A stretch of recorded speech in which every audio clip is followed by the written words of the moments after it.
A big hello and a warm welcome to all of you amazing and beautiful people out there. Welcome to my channel and welcome to this message. Now, this is a very interesting one, and it will be interesting for those people who are vibrating and resonating on these areas or levels of their ascension journey.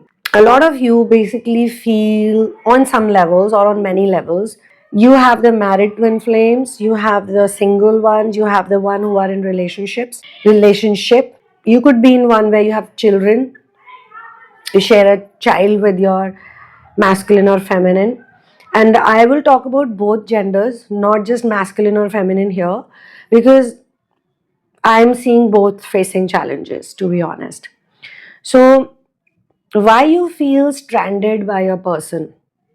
Why you feel your person is not taking care of you? They are not nice to you, and there are different types of feelings. Sometimes you feel they're so much nicer to their parents or their friends or some other family members. Okay, sometimes you feel they were so nice to their exes or other people they dated, but why not to me? Some of you feel uh, betrayed by them on many levels. Like, there are also people who are in situations where there is no contact. No contact is usually very dense. Like, I won't say dense, completely dense, because even other places or phases are quite intense. But those who have, and then there are those who have not even attracted their person yet. And let me tell you one more thing today, a shocker. It doesn't matter which stage you're on. You could be literally in the surrender stage at harmony point, like, or you're reaching harmony, yet you could be in a place where you have not attracted your person yet. It doesn't matter with age, with time, nothing matters here. So there are different, basically, situations that a person picks on to, or it's given to them as per their destiny. So some still haven't found their person, some have found their person, but it's runner chaser dynamic. Some are in no contact space, some are married, some are going through some kind of a separation after marriage, some are facing problems in their marriage, some are taking care of the children by themselves or getting very less support. Now, whatever the story may be, this is happening because of your prarabdh. Prarabdh is your destiny. Whatever is written is going to happen, kind of thing. The only person who can change your prarabdh is master, great master. A genuine master can change your destiny. And a genuine master will only change your destiny when you have suffered a lot, or you have that realization, or you have become a person who understands the prarabdh, the destiny, or you are someone who has complete faith in your master. When you can surrender, when you have faith, when you can let it go, not drown in the misery of it. Your destiny is something, your story is something. You have to accept it because you don't choose anything. Yes, the soul definitely makes contracts with different people, but soul is a very high concept. To understand the concept of soul, you have to become a person who does not look at the menial things. And you also have to act with discernment. You can't always fight it out, you can't always remain silent. But where you need to speak, you need to fight it out, you must. And where it's better to speak, not speak at all, or speak very less, or stay in your own zone, it's better to do that. There can be times when you are crying and howling, but there are times when you should not do that at all. You should just watch and observe whatever your situation is, because you can't change it like that. If your masculine doesn't want to talk to you, is not contacting you, is not replying to your long paragraph messages, then you have to accept it. It is your prarabdh. You have to accept it the way it is happening. If you start complaining, cribbing, crying, I mean, you can cry about the fact why you're so attached. You can cry about the fact why you need even their uh, presence so badly. why you want to depend on them, why you can't trust God, why you can't have faith. These are the things you should cry about. Not that, oh, God is not with me, and I'm not going to judge you for doing that. We all do it. Sometime in our life, we have all done it, and we do it multiple times. But I think the change happens, a major change happens when we say that I want to trust God, I want to trust universe, I want to trust my masters. Please change me. Change me.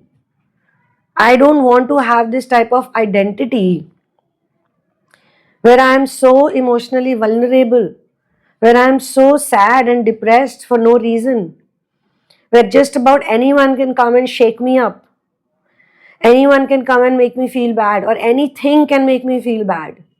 Any situation happens, I don't like the situation, and look at how wild up I get, how crazy I become, how insane I go, how much I'm upset. If it's a genuine, real situation, you getting upset, universe knows about it. God knows that you are genuinely upset. You're not at fault. You are going through real emotions. They know it, and you must. In order to let go of your suffering and pain forever, you must absorb the whole thing like fully and understand it from all perspectives. Why am I suffering? What is my fear? Oh, I see, this is my fear. What do I need to do? How do I need to feel? How do I need to be in order to let go of this fear? And let's say if this fear is literally there, then why am I reacting to this fear? Where is it coming from? Who is giving it to me? Why am I even taking it? Why am I feeling so bad? You need to ask these kind of questions more than getting into the blame game and getting into the victim mode, sometimes perpetrator mode. We call it in Hindi, I say Meena Kumari mode. Meena Kumari, who's Meena Kumari? She's basically one actress in Bollywood, and she ended her life. She ended her life for another actor, one good looking actor who's a married man, who was a married man. He died pretty much, he got married twice. He even had affairs after that. His kids are doing well, and his grandkids, he has a big, flourishing family. But Meena Kumari fell in love with him, and at that time, he was not this great, famous actor. He was a newbie. He was trying to make his mark. She fell in love with him, she supported him. It is said, I have read it. I don't know them personally. So I also read it, or I saw some content about it. And there were some pictures of them. I mean,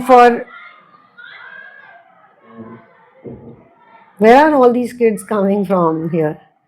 There's no park even here. So she fell in love with him. She was married to another person, and she sort of, without getting divorced, I think they were dating each other. So there were some pictures also online of them I saw. So why would an actress of her stature be with him in that condition or in that place? Anyway, she was with him and she supported him. She got him a lot of work.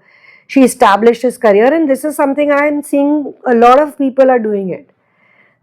It's not just about the gender. They meet someone, they see some potential in that person, they get attracted to that person, they help that person. But once the person becomes somebody, then that person is like, I want to discard now this, whosoever it is.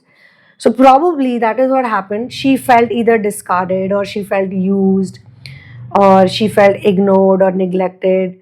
And he became bigger and bigger, and he started getting a lot of movies. He became famous, he became a superstar or whatever, he got stardom, he got fame, and she gradually started ruining her life. Out of her love or out of her heartbreak, she became someone who had nothing left eventually. She got this really bad drinking habit. She became an alcoholic, and she would drink a lot, and she would drown herself in alcohol, or she would drown herself in her misery. And then she was a part of some project that went on for a really, really long time. It is said that after her death, that project became very big, and maybe God already had something big in her destiny. So I call it the Meena Kumari syndrome or Meena Kumari mode, where people go into on and off, and sometimes for a long time, because they feel that someone has used them or discarded them. Whereas I'm not saying that she could have done it or she could not have done it, but if you look at her life, if you can establish another person, if you can give to another person, you very much are capable of giving it to yourself. I mean, she could have just thought that, so what if he had an affair with me, if he used me? Life goes on. He is working for what she had. She had the fame, she had the stardom, she had the beauty, she had the big, big people lining up outside her house. And all that energy, the destiny swap, it went to him. Whereas she became a nobody, gradually she started getting lesser work or she started doing lesser work, whatever was her case. And there are many people in this journey, when they meet someone, they're flourishing, they're blooming, they're charismatic, they're amazing. And the other person is just trying to be somewhere, trying to do something, trying to make a mark, and the other person makes their mark. The other person becomes what the one who's giving should become or should have become. Should have become, could have become. But that person is doing a destiny swap. Why? Because they're taking that confidence, they're taking that love, and they're using it to massage their own ego. Like, I must be really good. That's why this person is after me. I'm sure that actor, that male actor, must have thought that I must be really good. That's why this famous Meena Kumari, this beautiful Meena Kumari, who everyone is going crazy for, she is after me. But instead of him thinking like this, she should have thought like this. That, look, I am so gorgeous, I am so this, I am so that. This married man with kids, with wife, is going crazy after me.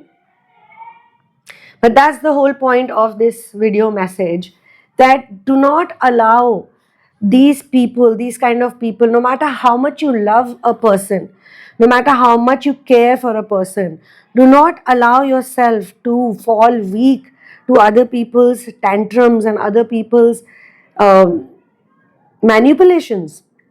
Why call it love? Why call it whatever? It's your destiny. Let's just say it like that. It was your destiny to meet a person like that. You met someone, you liked them, you fell in love, you made a commitment. Now the other person is not living up to their commitment. It's okay. You should not stop living your life. You need to accept your prarabdha. You need to accept your destiny, that it was my destiny to meet this person. Now either I can destroy myself for this person, or I can learn from it and become even better, become amazing, prosperous, and I can detach from this person. It's going to be hard because you are the emotional one. Had you not been the emotional one, you would not have been the giver. You would not be the one writing long paragraphs. You would not be the one trying to repair and fix the relationship. You would not be the one always, feeling bad for the person. Oh, my man or my woman, they are so innocent. They are getting manipulated by others. They don't know how to manage their own affairs. Why should you think like that? Because if a person really cares about you, they will show it to you. If they are not showing it to you, you should also not bother. You should say, to hell with this person. Okay, fine, I love this person, I love this person, or whatever it is. Or this person is my boyfriend, girlfriend, husband, wife, whatever they are, you know. They are this, they are that. But if they are not behaving with you properly, then don't care. Be yourself. Don't explain. Don't try to repair. Don't try to fix this person. You cannot fix anyone. You can only fix your own self. You cannot change anyone. You can only change yourself. Whether you want to label them as narcissist, whether you want to label them as whatever you want to give, but you cannot change other people or another person. You cannot change them. Why waste your time and energy? And when you change your perspective about your own self, the problem with these people is what this world did to Meena Kumari. They made her feel you're unworthy, you're worthless. You're not worth loving. You're not worth attracting someone good who is going to stay by your side, who's going to compliment you, who's going to love you, who's going to appreciate you, blah, blah, blah. She took it personally on herself. She took it too seriously. And not just Meena Kumari, this happened with Marilyn Monroe also. People look at her fame, people look at her beauty and go, oh wow, she's this gorgeous. Till today, there are people who are watching her videos, and till today, there are these shorts and reels that sometimes pop up. And there's a picture and there's this really powerful quote. But she didn't live that life. She was not that powerful. She was just a mere puppet getting passed around from one man to another, and she was getting fame in between, but then that's about it. She was also getting exploited a lot. All she wanted was to have a child, and there was a point where she was saying, I don't want a man, I just want a child of my own, and she could not get that. She was so miserable because this world made her feel and believe certain things, and she believed them. And you don't have to do that. If you're watching this video, take it like universe is sending it to you. It's not a coincidence that you're watching it. Do not let yourself fall down and feel a certain way because somebody is not treating you right. Let them not treat you right. Who cares? Why should you care? Why should you bother? Why should you get affected? If they are not getting, look at them, they are not getting affected. They can see your pain, they can see your misery, they can see your hurt. They are not caring about the consequences they have on you. Then why do you care? And let's say it's not a person, because I know some of you are not that, you're not getting affected by somebody. You're getting affected by the situation and your own desire and your dream. You're unable to fulfill it, you're unable to get it, but you're fighting against it. You're like, I have to do something. I have to do something, and then you're crying and cribbing and you're giving pain to yourself. You're putting yourself in further more victim mode, or you're just getting angry at everybody, even people who are nice to you. You're getting angry at them for no reason. Why should you get angry at them, especially people who are nice to you? Or why should you get angry at yourself? If you're not getting something right now, it's okay. Let it be. Look around yourself, what you have. Same like if a person is treating you badly, let them be. Let that person be. Okay. Do not interact with that person. Do not talk to that person. Do not go up to that person for validation. Do not act like you depend on this person, that your whole life, your whole being, your joy, everything depends on this person. No, it does not. It all depends on you, your perception about yourself. If you're feeling like, oh, I am this person, I'm not good enough, you need to fix it. Nobody is going to come and fix it. God helps those who help themselves. If you're not going to help yourself, how can God help you? You have to walk at least 10 steps, only then God is going to take 100 steps towards you. And you know what? God does it. God is the magical one. I've always seen God's magic work in ways you cannot even describe. You cannot put it to words.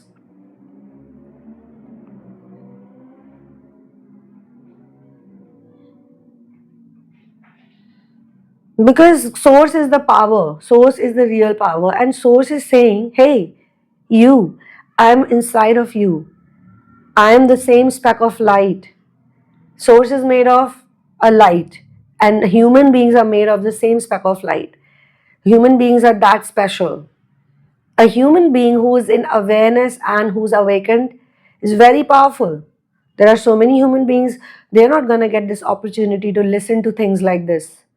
They're gonna keep suffering, they're gonna keep feeling the pain, and that's what their karma is all about. Let's not ask why and why not. That's not our job. Our job is to see that, okay, I'm aware and I am questioning my misery, I'm questioning my suffering.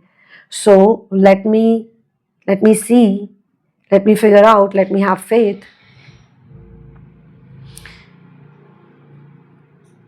Faith can move mountains. That's what faith can do.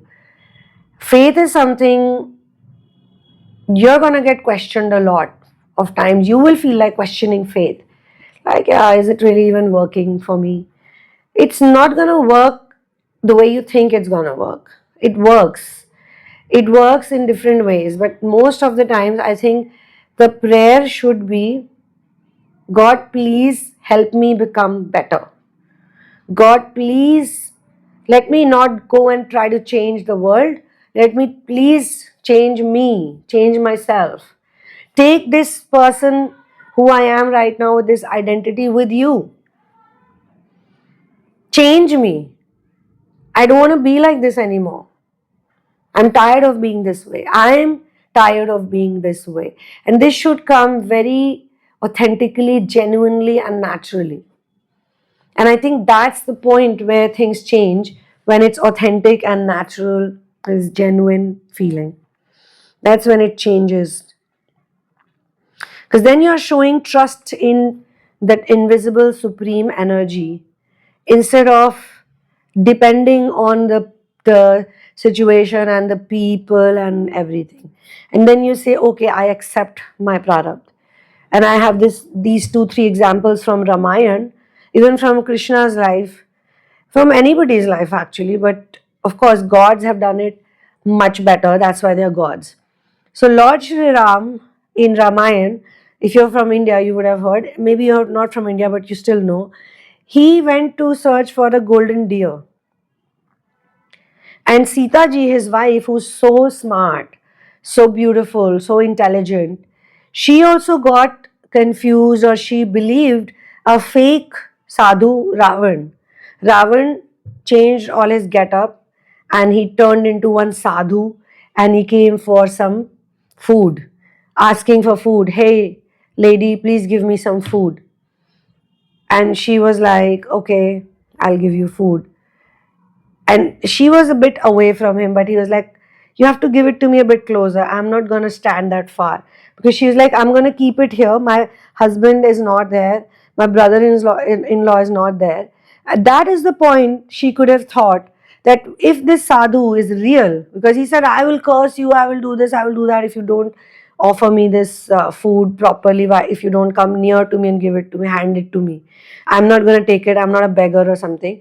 Then she should have thought, all right, I am doing my duty. I'm giving food to this man. If he's a genuine sadhu, he was going to take it away and eat it. Why is he cribbing and complaining so much? Why is he getting all wild up? She didn't think all that. She said, okay, fine, I'll give it to you. Same is with Lord Ram. Sita ji said, oh, please, my husband, I want this golden deer. Please bring it to me. I'm going to take it to my house. I'm going to make it a pet. Look how gorgeous it is. And there's just not that much time left, out of the 14 years. So she was like, our exile will come to an end in these many days or months, weeks. And then, we can go back home and we're going to show it around and it's going to be my pet. And he was like, okay. Even though he knew there is no such concept, there is no such thing as golden deer. Even though his brother-in-law said, brother, it is not going to be a real deer. Definitely some Mayavi Rakshas. Mayavi means the illusionist. Some illusion is being shown to you. This is not a real thing. It could be a demonic thing. It could be a demon who is pretending to act like the golden deer. Be careful. It's definitely not that thing. But he was like, okay, let's see. It was their fate. It was destiny. Now, if you surrender to your destiny and you say, okay, now the thing has happened. Now the mess has happened. We all usually say, oh, why did I do it? I'm so wrong. I made the mistake. Because everybody, even in the society, is trying to show you the same thing, that you made a mistake. You're an idiot. You're a failure. Okay, fine. Yes, I am an idiot. I did not know this. Yeah, I am very intelligent otherwise. I'm so wise, but I could not recognize a person's intention. I thought this is love. I thought this person was giving me true feelings, but maybe this person was not. Or maybe person probably did it in the initial stages, but later on they were like, no, I don't think so, and this and that. So accept it. Yeah, I accept it. I thought my man or my woman is committed to me only, is loyal to me only, is gonna give to me what I deserve or whatever I'm worthy of. But if this person is not doing it, fine. That's my destiny. Don't start comparing yourself immediately to some reel, to some shorts, and to some other people. Oh, that person is so happy. That person's life is great. I wish my husband, my wife, or my partner, my boyfriend, girlfriend, whatever, was like this. I hope I had this kind of friends in my life. Or I don't have a single friend, but look at those other people. They have so many friends. In fact, this TV show Friends has done a lot of damage to people's psyche than it has done good entertainment. Because in reality, they're all sad people. One of them had to commit suicide. Some other people, you can see all of their love stories, and actual zindagi, in actual life, they don't look happy to me. I don't know about others, but they've put up a show, and then everybody wants friends like that. Everybody's saying, oh, I wish I had these type of friends, and they're all associating with the archetypes that are shown over there. And so many movies do the same damage. So many web series and TV shows do the same damage. They build these desires. It's good for entertainment, but personally, I don't even get attracted to it. There was a time when I was also under major programming. I used to watch these shows, Two and a Half Men, Friends. But after my awakening, I was like, whatever you call awakening, I was like, how can people watch this Two and a Half Men show? It is disgusting. It is like so much nonsense is being shown, and so much stupidity is being shown. It is being served to people. So much objectification of women, too much hypersexuality, too much. What is this? Like, what is this?